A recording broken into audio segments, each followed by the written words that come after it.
I just finished building my 5th Rey Master Chassis lightsaber. And today I'm going to be showing it off and going over all the features and how the install went. But before we do that, make sure to like and subscribe if you want to see more videos like this. And if you want to commission a lightsaber like this, feel free to message me on Instagram or through my website, averycastillo.com. And now with that out of the way, let's get right to showing off the lightsaber. Alright, to start, let's go over the hilt. This is the Rey Scavenger. It was sold at the Saber Armory, but it's since been discontinued, so you won't be able to find it there anymore. But you can get some second-hand, which is what I had to do here. But anyways, this is the most accurate Rey lightsaber ever made.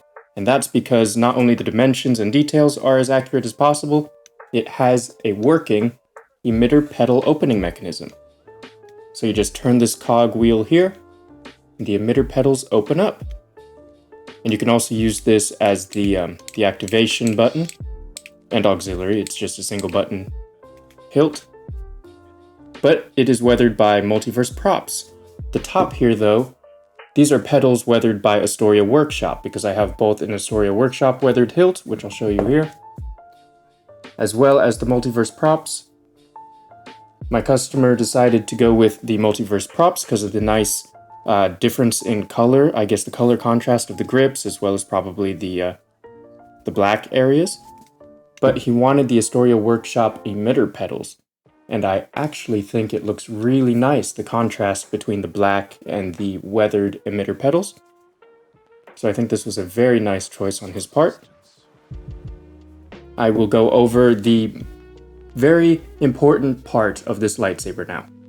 This is very important, so keep this in mind. With the Rey Scavenger hilt, it is not a dueling hilt.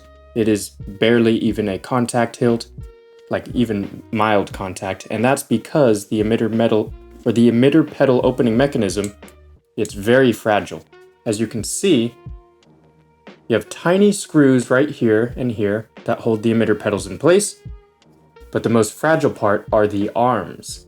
If I can turn on an extra light here, there we go. You can see the arms that make this mechanism work. There are 2 screws at the top as well as the bottom for all 8 petals. And those are very fragile, very easy to bend or break, so you don't want to use this hilt for any sort of dueling. Very light contact if at all. And the most important thing is to keep track of these screws because they like to get loose.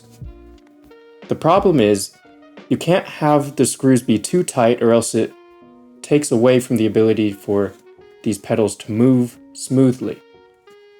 So you're going to want to make sure that they're tight, but not too tight. So I recommend every time you take this out, and you can see one just fell out.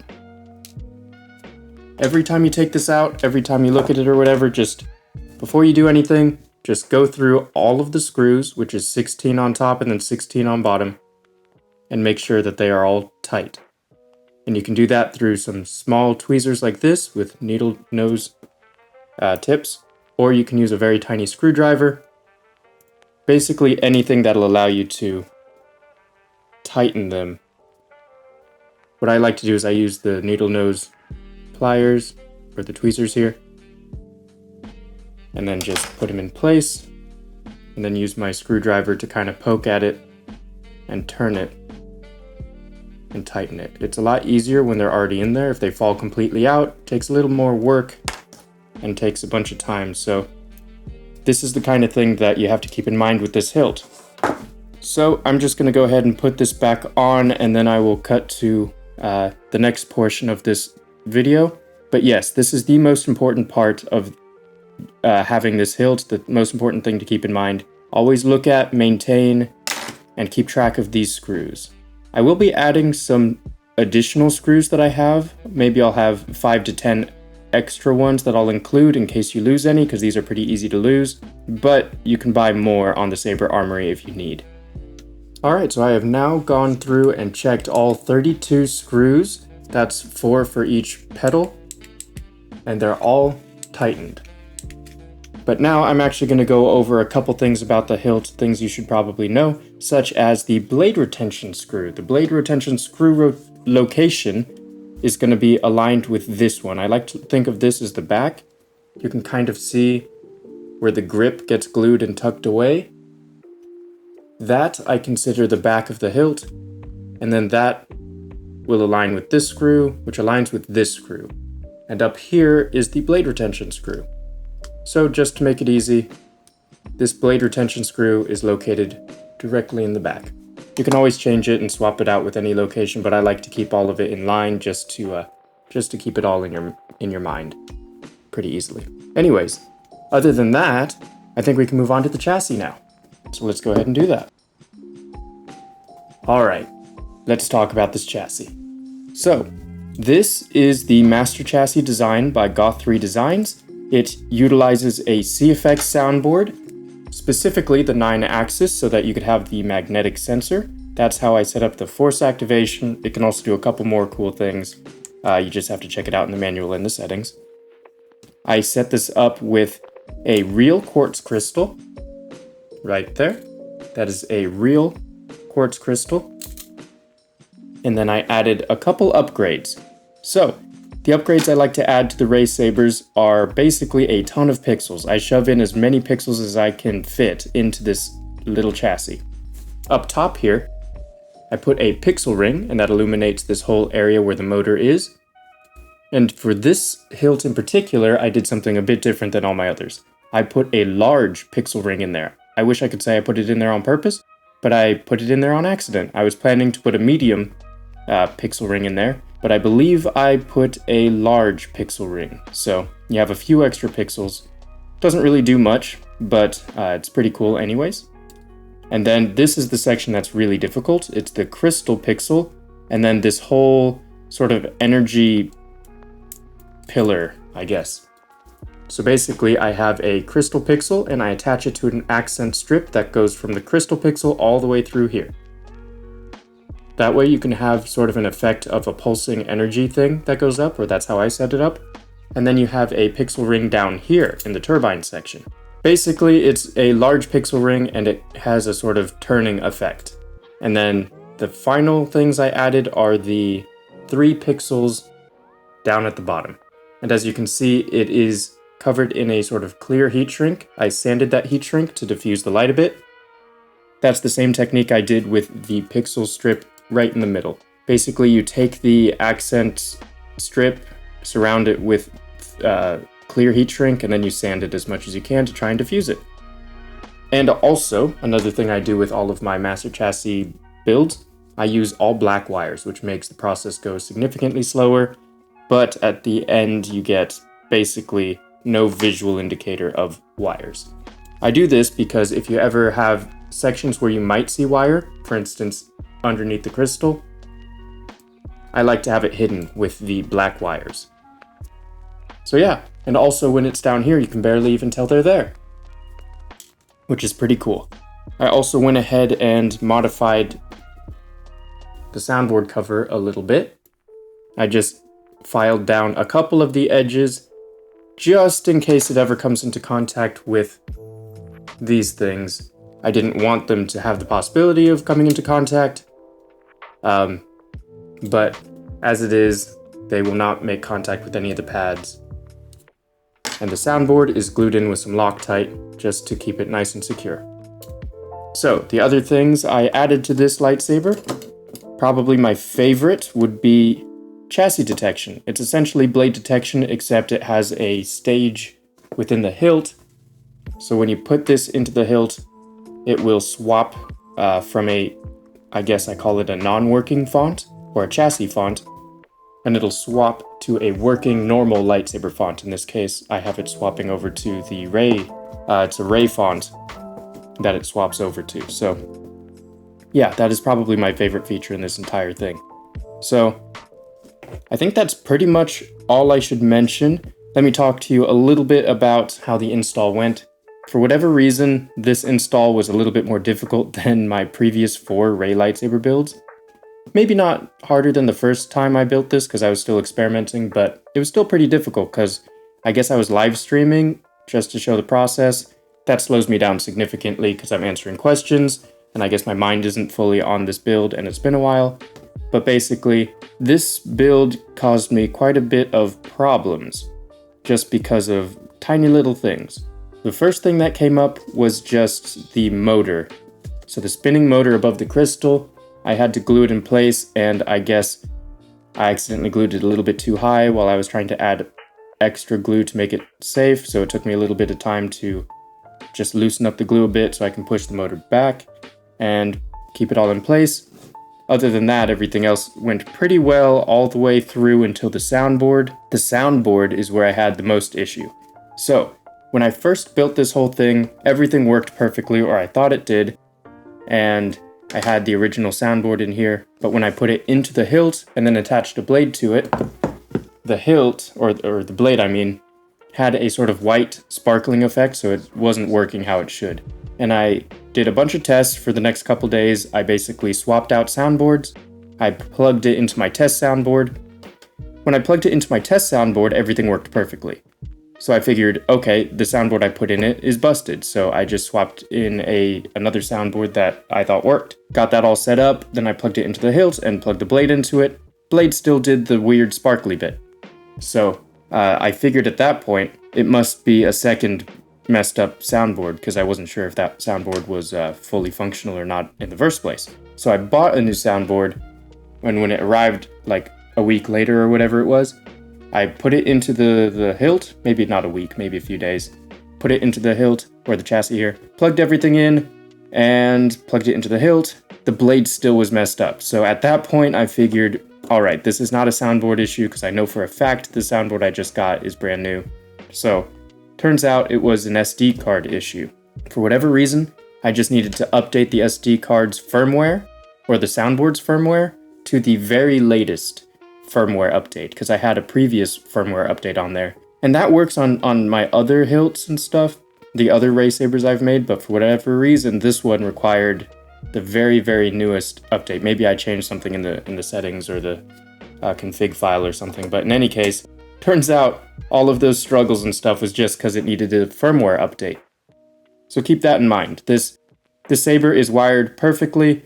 If you ever come across an issue, 90% of the time it's probably going to be an SD card issue. So yeah, just make sure to contact me if you ever have any troubles or any questions, and then I can walk you through some of the processes to sort of troubleshoot the lightsaber, get it working again. But yeah, that's pretty much all that was an issue. Oh yeah, and the speaker I initially got was a bit too big.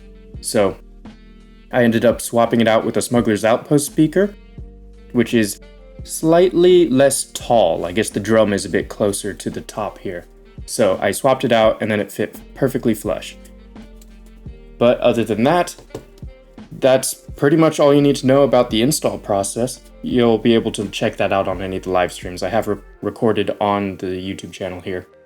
But yeah, we'll go ahead and turn this on in a second. My battery's about to die, so I'll swap that out, but we're going to turn this on. I'll show you how it all works and how it functions. Then we're going to put it in the hilt, and I'll show you a couple controls and stuff. So yeah, I'll be right back. All right, so let's go ahead and turn this on. First thing you should know is the orientation of the battery and how to take it out. So to take out the battery, the easiest way is to remove the soundboard cover. Put your thumb over here, right, if it'll focus, right about here, just pop it out. You're gonna want the positive end to pop out first because that's just smoother. So like that. Negative goes towards the speaker, positive goes towards the emitter, the crystal, all that up there. And then you can just flick the kill switch here. And then you have the working chassis. Here you can see it's set up with yellow, just normally, because you know this is Rey's Saber. The real quartz crystal in there. Then you can either activate it through the button here on the chassis. This is the activation as well as the auxiliary, because this whole thing is a one button setup. Or you can use a magnetic ring and do that. Core stability at 93.138%. Ready. And there you can kind of see my ignition sequence that I set up. It's how I set up for most of these Rey Sabers. And then you can just turn it off by holding it for like half a second. Maintenance mode deactivated. Crystal core shielded. Goodbye. And it's quite loud despite the fact I believe I have this on about 40% volume, something around there. But yeah, you can adjust those in the settings or figure out a way to do it on the fly, because I think there's a way to do it through like the menu system with the buttons. but for now I'm just going to be going over this. So, how I set up the accent sequence, if you could tell, everything sort of pulses yellow outward, sort of filling the entire chassis, and then it'll go back in, and then I believe it pulses out a couple colors, just a sequence of colors, and then it'll settle itself back into the sort of idle animation, the normal animation that it's on. So let's go ahead and check that out again. Welcome. Pulses yellow outwards, and then it pulses different colors, blue, sort of greenish, and then yellow goes back in and then goes back out. And then we're back in our idle sequence. Monitoring energy flux. At the top here, I have it rotating yellow and blue, sort of as an homage to the concept art this is based off of, because Rey Saber has two crystals, both the blue and the green crystal. I think Leia's crystal and, or maybe not Leia's crystal, but Luke's crystal and maybe Anakin's crystal. Whatever it is, it's paying homage to that, being blue and green. And then you have the yellow crystal, of course, and then you can see the pulsing pixel strip going up and down the middle there. You can see it. I have it white going up and down. And then in the middle is a pixel ring, which I have rotating a sort of red, yellow, and orange, kind of indicating maybe heat being dispersed through the middle. And then at the bottom here, once it recycles, at the bottom here we have just a simple green, blue, and red, because there's 3 pixels down there and I just have them blinking, essentially. So that's the sequence I have set up, and then when you turn it off, yellow out, and then all the colors get sucked back into the crystal. Crystal core shielded. Goodbye. There we go. So hopefully that gave you a good indicator of what the sequences are like. Basically, there's about 51 pixels in here. Normally it's 47, but again, at the top here is a large pixel ring instead of a medium, so I think I have 51 in there. You can control it using the Pixies folder or the GraphX folder, but with the accent pixels specifically, it's going to be the Pixies folder. You'll be able to check out tutorials and stuff like that. I'll have resources linked in the description, or you can just send me a message and I'll help you out with that. But basically, I have this lightsaber set up with my basic sequence, and that's going to work with all the fonts. But most fonts are not quite as long as this font here. So it'll basically play the sequence, but quickly. And I'll give you a little bit of a show of what that looks like. Sound bank selection. So you can just a Chassis second. Crystal core exposed. Repair and maintenance mode operational. So you can basically just hold the auxiliary button or the power button here. Hold it down until it goes into the sound bank selection, and then you tap it, and it'll swap through the fonts. Rey Skywalker. And I'll just show you all the fonts we have set up here. Blue. Green. Purple. Red. White. Yellow. White. Yellow. You are as clumsy as you are stupid. You are as clumsy.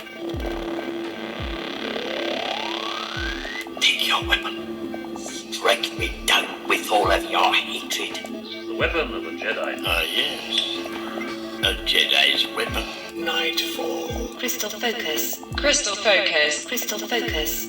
Crystal focus. And there is a way to go backwards with the font, or through the font menu, which you can kind of hear occasionally there. I do not recall how to get that to happen, but I will have the single button control manual in the description as well.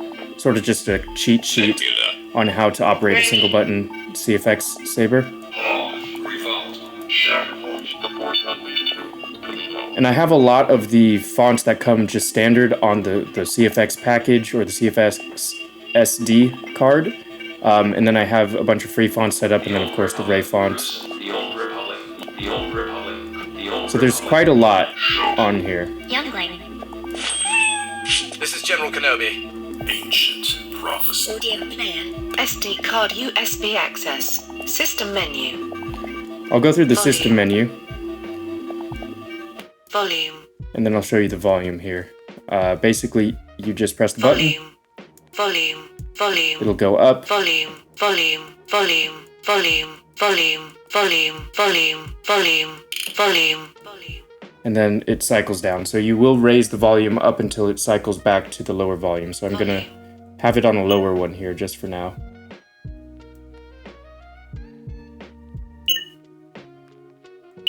And then it looks like there's a menu volume. It's very loud.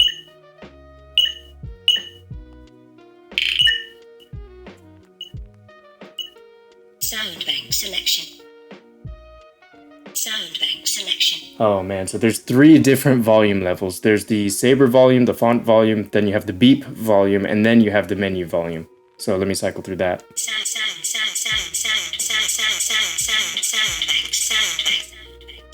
bank selection. Volume. Okay. Blade power. And then this is it's just cycling through the different system menu stuff. System menu. Here we go. SD card US system menu. Exit menu. There we go, and we're back to the beginning. Sorry that took a little bit, but basically you are able to control a few things on the soundboard itself, and you'll be able to change the volume. It's a little bit easier, in my opinion, to go through the SD card, or you can plug it into the Rice stuff, but the SD card is easy enough to access, so let me show you how to do that. So let's just turn it off, and if you ever see it glowing a little bit red, that's just some leftover power. You can just quickly switch back on and then off again. But to remove the SD card, just take out the battery, and then reach in through the battery side, press in, and you'll hear a click, and then it comes out, and then you use 2 fingers to just sort of slide it out, and you have your SD card. This is the easiest way to customize your soundboard. Plug it into your computer. You can change the config settings and everything else on there, and then that's super quick to just pop it out and then pop it back in. Or you could plug in the USB port. I think you have to go to the USB access section of the menu. And with CFX soundboards, you can have the battery in. It's required to have the battery in when you plug in the soundboard to your computer. But basically you can download the Rice terminal or whatever it's called, the real-time internal configuration editor, and then you'll be able to just customize anything on there. But again, I think the easiest thing to do is to just pop that SD card out, plug it into your computer, and change the settings there. So I believe that covers pretty much everything. The last thing I'll mention about the actual configuration and usage of the chassis is to calibrate the magnetic field. Basically, it's going to be the magic settings. You're going to have to look up magic with the CFX manual, and then it'll tell you everything you need to know. But basically, there's 2 elements to it. There's the magnetic field calibration, and then there's the actual magnetic number, which is how much magnetism activates it, essentially. So basically, you want to set it up to go to... I plug it into the Rice terminal, and then I type in M-A-G, calib, C-A-L-I-B, and that's magnetic sensor calibration, essentially, and it'll send it to the magnetic sensor calibration mode, and then essentially it'll tell you to do this. So you just rotate it this way, and then rotate it, and then you press the switch when you're done, and then it'll recalibrate the magnetic field. It takes into account the magnetism around the hilt, but I have it set up so it works pretty much all the time. So yeah, if you ever do need to recalibrate that, that's how you do it. So with that out of the way, let's go ahead and put it in the hilt and show off the blade. So let's turn it on.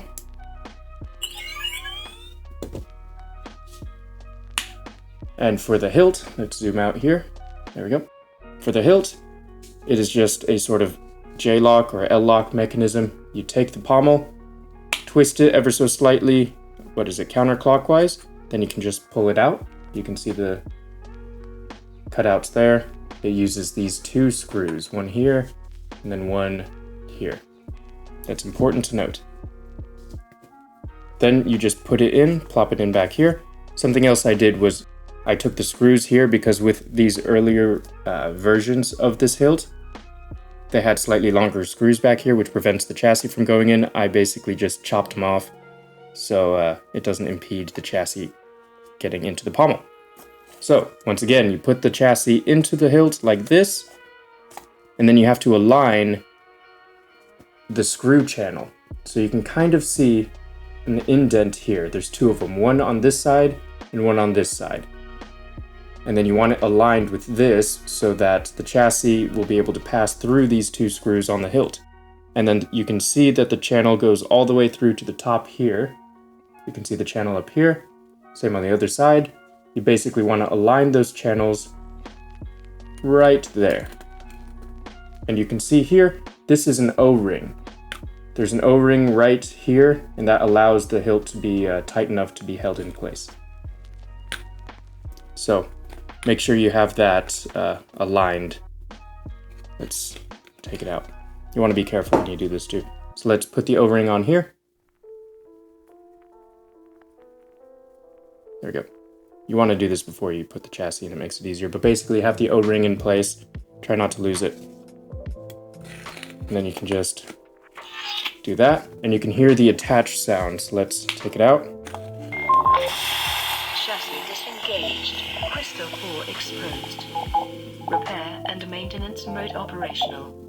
Once again, I did turn down the volume so it's not going to be nearly as loud as it can be. And it's much louder in the pommel than it is when the chassis is out on its own. So, once again, you can put this in, align the screws with the channel, makes the connection sound, and then it swaps to a working font.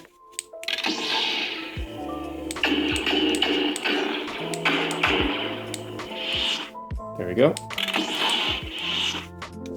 And then when you take it out, make sure to align the pathway again. Repair and maintenance mode operational. And then it's back Well, to the chassis font. core stability at 93.138%. Oh, I interrupted its cycle there. If you ever have a situation where it freezes there, and that froze because I interrupted its whole sequence. It's a very long ignition and retraction sequence, so it can get messed up a little bit if you do it a bit early. But basically, just cycle the power and it'll solve it. So there you go. Connection, and then we're back to a functioning saber. Now, the thing you need to know about the switch mechanism is you have to do it in a very specific way. I did everything I could to make it as smooth as possible. I went out and got this, what was it called? It's white lithium grease, which is good for metal parts. I went ahead and greased it up. I also sanded the inside of the cog a little bit. I cleaned up the inside, shaved down these plastic washers that help the rotation. I made it as smooth as I possibly could so that this can be a very smooth operation, and I'm very happy with how it turned out. But there's one thing you need to keep in mind. If you push it, it'll just sort of get stuck.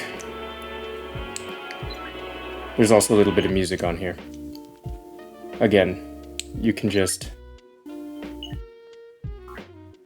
Okay, we're good. You can just check out the single button manual in order to know generally the controls of the single button controls. But with the button, you don't want to just push it in. You need to give it a little bit of help to come back, or you can give it a tiny little flick like that. Doesn't take any effort at all, just a tiny little flick just so there's some momentum to kick it back. But it's super, super smooth. Barely takes anything at all. You just can't push it in and leave it there. So it could take a second or two to get used to it. You can also adjust the button sensitivity timings as to how long the button takes to activate the saber or whatever, all in the config file. But this is as good as I think it should be. It's pretty good there. Now let's go ahead and put in the blade. And then I'll show off some of the different blade styles and fonts I have on there. So let's find the back. There we go. Undo the blade retention screw. And with the blade retention, you really don't need to tighten it too hard. You really don't need to tighten it too hard. Because just a little bit will hold it in just fine, especially because you're not going to be hitting anything. There we go. You could either shake it, or if it gets stuck a little bit, you could use some tweezers or pliers and just grab it on one of these little protrusions there. Takes a 1-inch blade. You just be very careful when you're putting it in, so you don't smack the petals.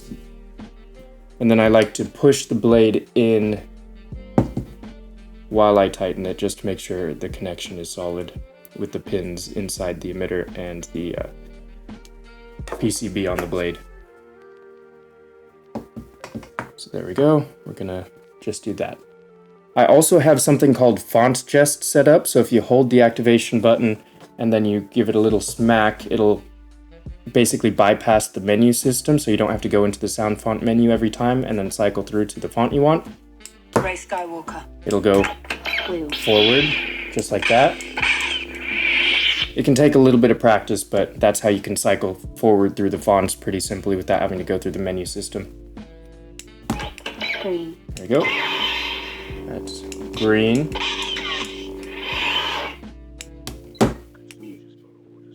Again, it's kind of tricky showing it to you on a desk and on camera, but Purple. you hold the button real quick and smack it. Red. These are all just the basic colors. It's a lot more red in person than it is on camera here. White. This I have sort of mimicking like a dark saber shimmer. Yellow. Back to yellow, but a different font. Oh. It's quite tricky doing this on camera. There we go. Maybe I'll hold it in my hand while I do it. Maybe that'll be easier. It's way easier doing it that way. Sort of a Vader font here.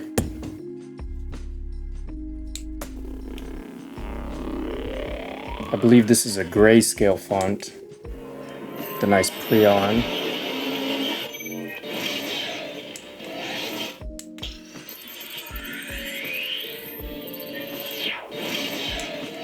Oh, I should also mention I have the emitter pixels, the NeoPixel connector at the top set up so that if you ever wanted, you could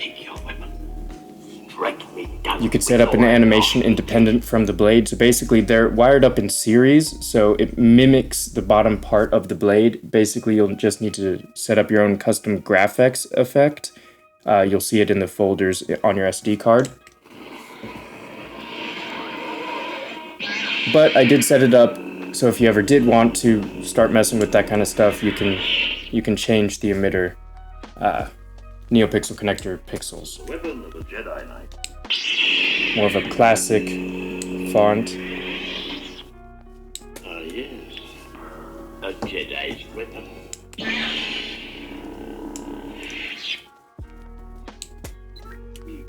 Oh. So font gest can be a bit interesting to try and get that down. It just takes a little bit of practice, all this. This is kind of fluctuating in colors. Looks very different on camera than it does in person. There we go. Flickery yellow. Muted it again. Crystal focus. It's all about the timing with pressing the button and clashing. This one's more green flickery. Nebula. There we go. Not much with that blade. This one is more of a unstable red.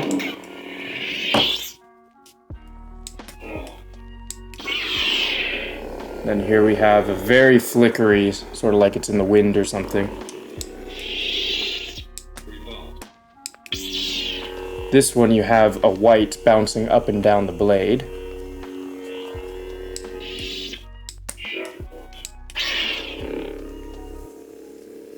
Don't know how to describe this one. Sort of like a white pulsing.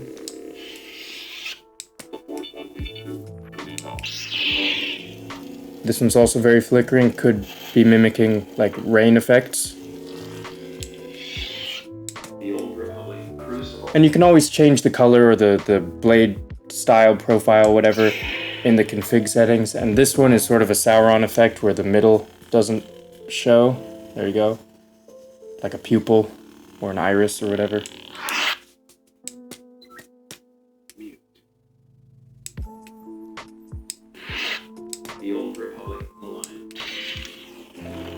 This one is sort of a top-down fire effect, so it's more white, yellow, and then orange towards the bottom.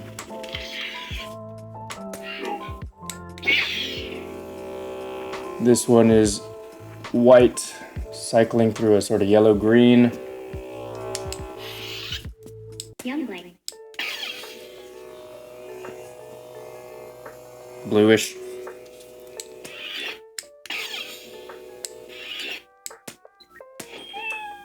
This one's the most interesting. This one's a Nyan Cat font with a rainbow blade. Oh. There we go. So it'll be cycling through all the rainbow colors. And all of these colors will also be represented in the crystal as well. So you'll have multiple colors. You also have a color swap method. This is General Kenobi. All guests have arrived. There we go. Flickery blue once more. Then I think there's one more font. Ancient prophecies. There you go. And then we'll be back to the beginning.